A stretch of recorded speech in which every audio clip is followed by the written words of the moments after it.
So ankle arthritis is a very debilitating problem, and it causes lots of disability for patients that experience it. It usually has a traumatic or a deformity-based origin.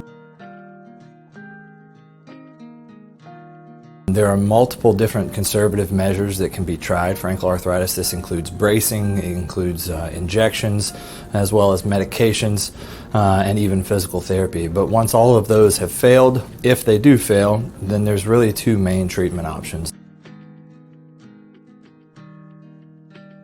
With an ankle replacement, basically what we do is we cut out the diseased or arthritic bone and cartilage, and we replace it with mechanical parts, much like you have seen or heard about with people with knee replacements and hip replacements.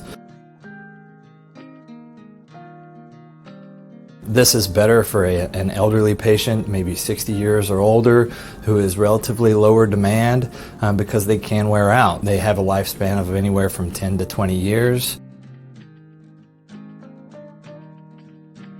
Ankle fusion is basically trying to trick the two bones to healing together at the ankle joint. It does require a fairly lengthy time period off of your feet after surgery. This is about 3 months on average. If you've had a previous ankle injury you have x-ray evidence of arthritis, or if you just have simply ankle pain, then I'm the right guy to see.